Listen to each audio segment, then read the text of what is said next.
15 child stars who died tragically young. From The Cosby Show's Malcolm-Jamal Warner to Oscar nominee River Phoenix, these stars made a major impact at a young age and lost their lives far too young as well. These 15 stars, who got their starts in Hollywood at a very young age and made a major impact in some of the biggest TV shows and movies of their time, had their lives cut short by devastating circumstances. On July 20th, 2025, The Cosby Show's Malcolm-Jamal Warner died while vacationing with his family in Costa Rica after he was apparently swept away by a current. The Judicial Investigation Agency, OIJ, confirmed that his cause of death was accidental asphyxiation by submersion. An outpouring of tributes began to surface online as the actor's friends and former colleagues recalled memories they'd shared together and honored his talent in acting, music, and poetry. Over the years, Hollywood has mourned the loss of several other former child stars who died too soon. 1 of 15, Malcolm-Jamal Warner. The former Cosby Show star died on July 20th, 2025, during a family trip to Costa Rica, after the actor was apparently swept away by a current, according to a statement given to People. 2 days later, the Judicial Investigation Agency, OIJ, confirmed that his cause of death was accidental asphyxiation by submersion. 2 of 15, Corey Haim. He and his best friend Corey Feldman, the pair was dubbed the Two Coreys, starred in 8 movies together, even signing on to do a reality show together in 2007 called The Two Coreys that explored the pair's experience with drug addiction.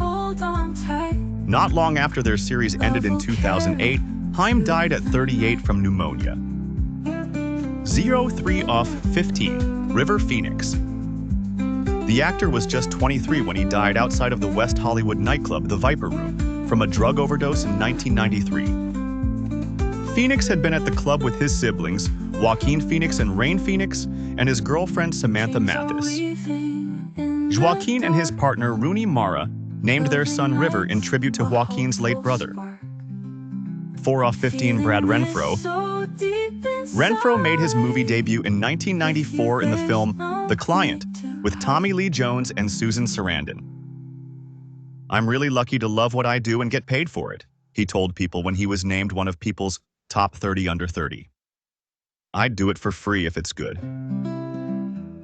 Following The Client, Renfro appeared in movies such as Tom and Huck and Sleepers. Amid his success on screen, Renfro found himself in trouble with the law, getting arrested for possession of cocaine and marijuana at age 16 in 1998. While he told People he was glad I got arrested because it taught me a lot, he was arrested and sentenced to 2 years probation in 2000 for allegedly trying to steal a 45-foot yacht in Fort Lauderdale, Florida with a friend, and 5 years later, charged with driving under the influence. Later in 2005, he was caught in a police sting and charged with a felony count of attempting to possess heroin, later pleading guilty to the charge and entering rehab. Renfro died in 2008, which was later ruled an accident and attributed to acute heroin hash morphine intoxication. 5 of 15, Dana Plato. Just over a decade after Plato's 8-season run on Different Strokes, the actress died in May 1999 at 33 from a drug overdose that was later ruled a suicide.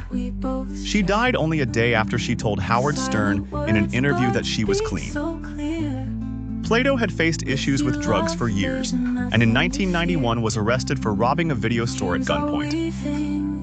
In honor of what would have been her 55th birthday, her former Different Strokes co-star Todd Bridges called Plato one of my best friends. "I will never forget you and love you forever. Happy birthday, Dana Plato, R.I.P. You are free, my friend," he wrote. 6 of 15, Gary Coleman, Plato's Different Strokes co-star. Gary Coleman, who starred on the show from ages 10 to 18, also died in tragic circumstances after he sustained a brain hemorrhage in 2010 at 42. His ex-wife, Shannon Price, claimed he fell, though family and friends suspected she had something to do with it, despite police saying there was no evidence of foul play. 15 years later, Price took a voluntary lie detector test as part of A&E's new series, Lie Detector: Truth or Deception. where she was asked about the events surrounding Coleman's death. When Price denied if she ever struck Coleman during their relationship or if she withheld aid to him following his fall, the test found her answers inconclusive. In a recording of the 911 call reporting the incident, Price can be heard refusing to listen to the operator's instructions to help him. As far as rendering aid, I could have helped him a little bit more, Price says on the A&E episode. When she insisted that she did not physically cause Coleman's fall, the test said there was deception indicated. Sawyer Sweeten of 015, Lee Thompson Young.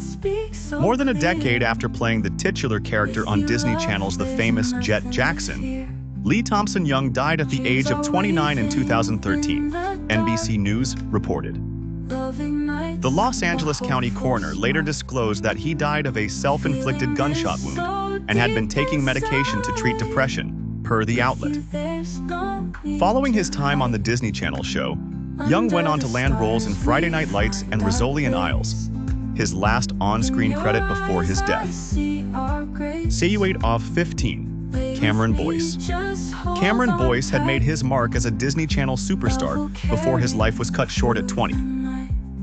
The actor, who starred in the Descendants franchise along with the Disney show Jessie, died in his sleep on July 6, 2019. His family told People at the time in a statement that his death was due to a seizure as a result of an ongoing medical condition, and that condition was epilepsy. His family started the nonprofit Cameron Boyce Foundation following his death, that honors Boyce by aiming to cure epilepsy through funding research, education, and awareness campaigns while still supporting causes that were important to Cameron. 9 of 15, Jonathan Brandis. Brandis had solidified his status as a teen heartthrob in the 1990s, with roles in The Never-Ending Story 2, The Next Chapter, Ladybugs, and Sequest DSV. He continued acting into the late 90s and early aughts, but in 2003, the 27-year-old died by suicide. Jaleel White, who had recently filmed a pilot with Brandis for 111 Gramercy Park, writes in his book Growing Up Urkel that his friend's death felt like a fallen soldier. I imagine that Jonathan felt he needed that pilot to feed his soul, White wrote. I've never known an actor to ask me repeatedly about our pickup prospects the way he did when we shot 111 Gramercy Park. He was as much a veteran performer as I. Our prospects for pickup should have been as clear to him as they were to me. It seemed to me that Jonathan, much like myself, had come to another career crossroads, and 111 Gramercy Park would have offered him an honest chance at leading man status. Brandis's father later told People that he believed his son had unaddressed mental illness. Jonathan was very smart and he was very polite and always easygoing, his father Greg Brandis told People. In a sad way, he was probably bipolar. His death wasn't due to the entertainment industry. I look back now, and in his 20s he showed signs of manic depression. I hope that anyone suffering can go get help. 10 of 15, Aaron Carter. Carter became a household name in the late 90s and early 2000s as a pop star, releasing his first album at just 10 years old. During his early career, Aaron opened on tour for both the Backstreet Boys, a group that includes his brother Nick, and Britney Spears. Later in life, Aaron was open about his struggles with addiction, substance abuse, and mental health, and sought treatment on multiple occasions. On a 2019 episode of The Doctors, he shared, "The official diagnosis is that I suffer from multiple personality disorder, schizophrenia, acute anxiety. I'm manic depressive."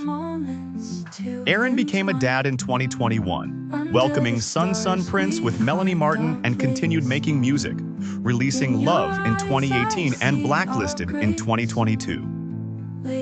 But on the morning on November 5, 2022, he was found dead in a bathtub in his California home. Months later, the Los Angeles County Medical Examiner coroner reported that the 34-year-old had drowned after inhaling difluorothane, a gas usually found in cans of compressed air, and taking alprazolam, a generic name for Xanax. 11 of 15, Anton Yelchin. After moving to LA from Leningrad, Soviet Union at 6 months old, Yelchin kicked off his acting career at a young age, landing his first on-screen role in ER in 2000. A year later, he appeared alongside Hope Davis and Anthony Hopkins in 2001's Hearts in Atlantis at 11 years old. However, his breakout role came in 2007's Charlie Bartlett, and he later starred in J.J. Abrams' 2009 Star Trek reboot as Pavel Chekhov. He continued acting into the 2010s before a freak accident killed the actor at his home in 2016. Yelchin died at just 27 after his Jeep rolled backward and pinned him to the driveway gate. I'm devastated. A world without Anton is a lesser place. Felicity Jones, Yelchin's co-star in the 2011 drama Like Crazy, said in a statement following his death. He touched everyone he met with his honesty and humanity. We have lost a unique and profound soul. 12 of 15. Sawyer Sweeten audiences met Sweeten in 1996 when he landed the role of Ray Romano's on-screen son, Jeffrey, in Everybody Loves Raymond. His real-life brother and sister played his siblings on the show as well. He played the character for all 9 seasons of the series, and per IMDb, it was his last on-screen credit. At 19, Sweeten died by suicide on April 23, 2015, while visiting family in Texas. I'm shocked and terribly saddened by the news about Sawyer, Romano said in a statement released to People at the time. He was a wonderful and sweet kid to be around, just a great energy whenever he was there. My heart breaks for him, his family and his friends during this very difficult time. 4 years after his death, his family through the Sawyer Sweeten Foundation, along with Romano and his wife Anna, as well as Phil Rosenthal, who created Everybody Loves Raymond, and his family, came together to dedicate a theater in Sawyer's name. 13 of 15. Heather O'Rourke.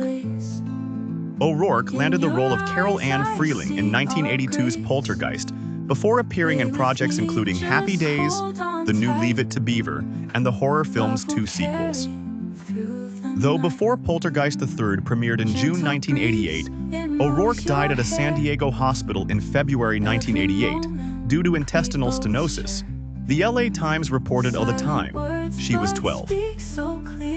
14 of 15. Judith Barsi. Barsi had roles in Jaws, The Revenge, The Land Before Time, All Dogs Go to Heaven, and Growing Pains, seen here right as a young rising star in Hollywood. At 10 years old, Judith and her mother, Maria Barsi, were murdered by the young actress's father, Joseph Barsi, in their home in 1988. He shot both his wife and daughter before lighting the house on fire and turning the gun on himself. Joseph allegedly had a history of abuse, and in 1986, Maria had reported her husband's threats to the Los Angeles County Department of Children's Services. The case was closed after police found no visible injuries, and Maria opted not to prosecute. 15 of 15. Kevin Clark. Nearly 20 years after starring as Freddie Jones, the Kid Drummer, in 2003's School of Rock, Kevin Clark was struck by a car while riding his bike in Chicago during the early hours of May 26, 2021. Following the news of the 32-year-old's death, the movie's star Jack Black shared 2 photos with Clark to his Instagram, alongside the caption, "Devastating news. Kevin is gone. Way too soon. Beautiful soul. So many great memories. Heartbroken." Sending love to his family and the whole School of Rock community. Clark had continued his career in music into adulthood, and most recently was a part of the band Jessie Bess and the Intentions, which had its first show just before the accident, per the Chicago Sun-Times.